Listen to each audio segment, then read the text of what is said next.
আসসালামু আলাইকুম। আজকে আসছি আবার সেই রাজনীতি নিয়ে কথা বলতে। তবে গতকাল বলছিলাম সামথিং কিছু কথা। যাই হোক, আপনারা কে কোন মাইন্ডে নিচ্ছেন হয়তো আমি জানি না। তবে বর্তমান যে রাজনীতি, তাতে সে রাজনীতির থেকে আমাদের যে দলই হোক, মতেরই হোক, তাদেরকে বেরিয়ে আসা, আমরা নতুন প্রজন্মের মানুষ, আমরা আশাবাদী। এর ফলে হয়তো আগামী প্রজন্ম ভালো কিছু দলের থেকে আশাবাদী হবে, নেতার থেকে আশাবাদী হবে। একজন নেতা ভালো নেতা হইতে হবে, তার নিঃস্বার্থে দল এবং সংগঠন চালাবে এমন নেতা নেতৃত্বের আপনি আমি সাপোর্ট না করি। এই সাপোর্ট করা থেকে আপনারা বিরত থাকুন। এর জন্য কিন্তু দায়ী কিন্তু যতটুক না ওই নেতা, তার থেকেও বড় দায়ী কিন্তু আমরা যারা জনগণ, সাধারণ জনগণ, আমরা যারা দল করি বা একটা দলের সাপোর্ট করি বা সমর্থক, আমরাই কিন্তু হচ্ছে মেন। আমরাই কিন্তু একজন নেতা তৈরি করতে পারি। আমরা একজন নেতাকে ডুবাইতে পারেও কিন্তু আমরা। অতএব এমন নেতার সাপোর্ট করেন না বা এমন নেতার সাপোর্ট করবেন না যে নেতা খারাপ মাইন্ডের, এমনকি যে নেতা নিজেই হাম, চারিপাশে যারা আছে তারা কেউ কিচ্ছু না, সেই হাম, সে যা করবে তাই হবে। তো এমন অসংখ্য নেতা নেতৃত্ব আমরা কিন্তু দেখতে পাই। তো এর থেকে আমি আশাবাদী আপনাদের কাছে এবং আপনাদের জনগণ, আপনারা যারা জনগণ আছেন, যারা দলের সমর্থন আছেন, আমি আশাবাদী এই সমস্ত নেতাকে বয়কট করুন।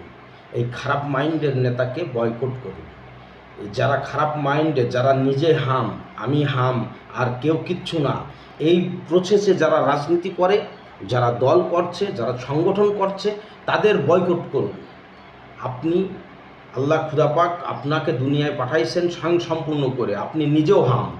তো অতএব যে ব্যক্তি, যে নেতা, যে নেতৃত্ব মনে করে আমি হাম, আমার চারপাশে যে আমার দিকে কুত্তার মতন লেজ লাড়াবে, শুধু সেই আমার কাছে থাকবে, আমি তার পদে অধিষ্ঠিত করব, আমি তাকে পদ দেব, এমনকি আমি তাদের কাছে টানবো, আমি তাদের দলের ভিতরে নাম করাবো, আমি তাদের আগিয়ে নিয়ে যাব, এই সমস্ত নেতা, এই মাইন্ডের নেতাগুলো, এরাই কিন্তু মূল খারাপ।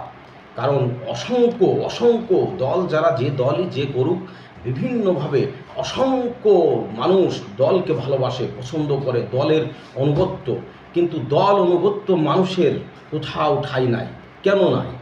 তারা তো দল ভালোবাসে। আরে তোমার নেতার ভালোবাসতে হবে এরকম তো কোনো কথা না, নেতাকেই তেল মারতে হবে এমন তো কোনো কথা না, নেতার সামনে যে লেজ দাঁড়তে হবে কুত্তার মতন, এইটা তো না।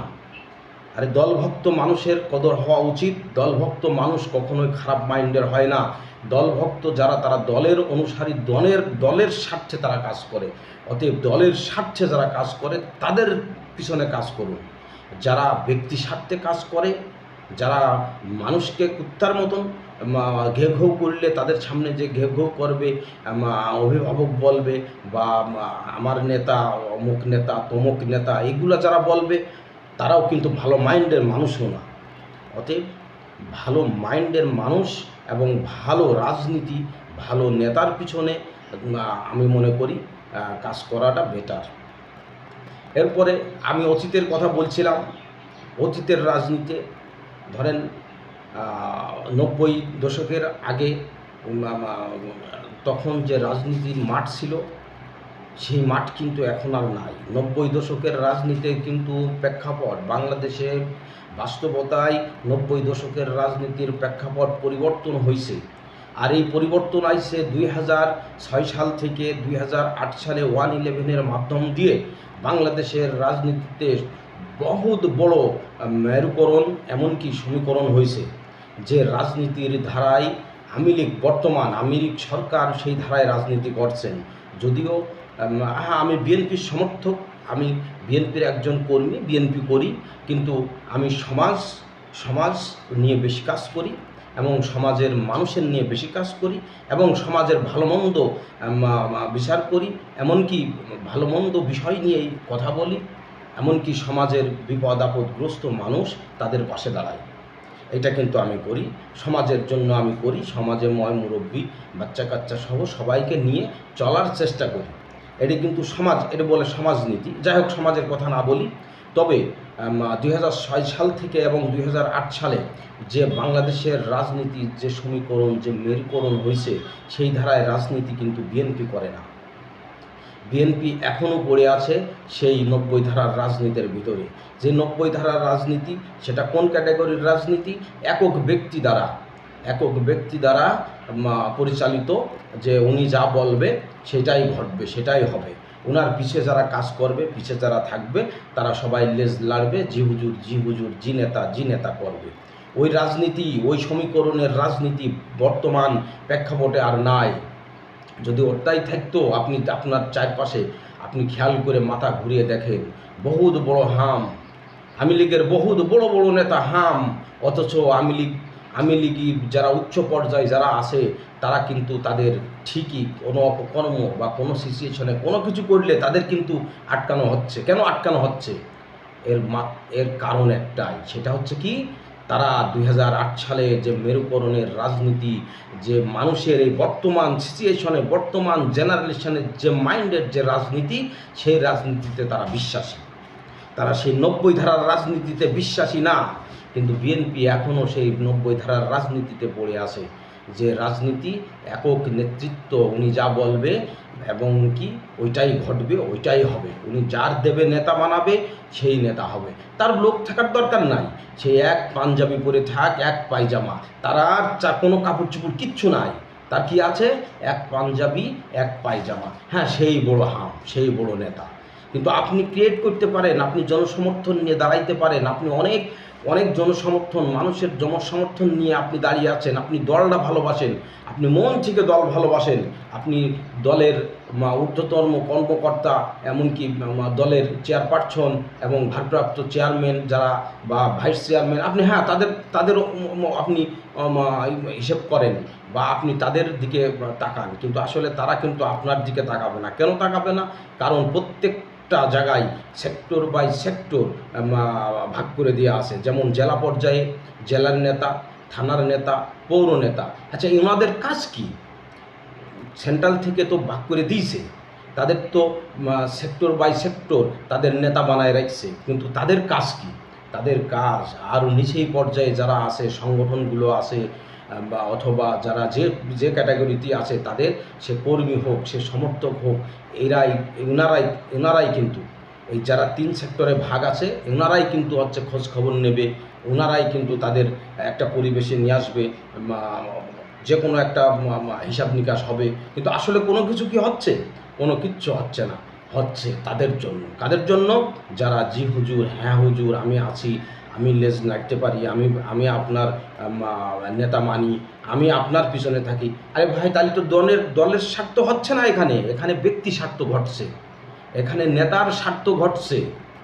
নেতার স্বার্থের তো দরকার নাই, দরকার দলের স্বার্থ। তাই দলভুক্ত মানুষগুলোর জন্য কাজ করতে হবে। দলভুক্ত মানুষগুলো যাতে ভালো স্থানে আসতে পারে, ভালো পরিবেশে থাকতে পারে, এর জন্য আমি মনে করি বিএনপির ভারপ্রাপ্ত চেয়ারম্যান সাহেব জননেতা তারেক রহমানের দৃষ্টিতে আসা অতি জরুরি। তারেক রহমান সাহেব যাদেরকে নেতা বানান, তারা বিশাল হাম হয়ে যায়, তারাই সব কিছু, আর কেউ কিচ্ছু না, এইরকম একটা ভাব। যারা অরিজিনালভাবে সত্যিকারে যারা দলভক্ত, যারা দলকে ভালোবাসে, তাদের জায়গা স্থান হয় না, কারণ তারা নেতা ভক্ত না, তারা দলভক্ত। তো দলভক্ত মানুষের কেন পরিচয় ঘটে না? দলভক্ত মানুষের কেন সম্মান হয় না? দলভক্ত মানুষের কেন আজকে ছুঁড়ে ফেলে দেওয়া হয়? কেন ছুঁড়ে ফেলে দেওয়া হচ্ছে? এর কারণ একটাই, স্বার্থবাদী, নিঃস্বার্থ। এই নিঃস্বার্থবাদী যারা, তাদেরকে বয়কট করবে। আমি আশা করব আমাদের যারা নিচে যারা কাজ করে, এমনকি যারা দলের সমর্থন, দলের কর্মী, দলকে ভালোবাসে, দলের প্রতি অনুগত্য, তারাই পারে এই সমস্ত নেতাদের বয়কট করতে। সারা বাংলাদেশে এটাই হোক চ্যালেঞ্জিং, এটাই হোক মূল মন্ত্র।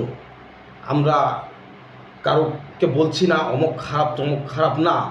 যারা দলভক্ত না, যারা দলের নিঃস্বার্থবাদী, যারা দলের থেকে দলের পদ বহন করে, অতএব নিজে হাম, এমনকি তারা নিজেরাই একটা গ্রুপ খুলে বসে দলের ভিতরেই একটা গ্রুপ খুলে বসে। কিন্তু তারেক রহমান তাদের পদ দিয়েছে তাদের গ্রুপ খোলার জন্য নয়, তারেক রহমান তাদের পদ দিয়েছে জনগণের, দলের কর্মী সমর্থক, ছোটোখাটো নেতা, ছোটোখাটো সব সমাজ নীতি সব কিছু তাদের মেনটেন করার জন্য।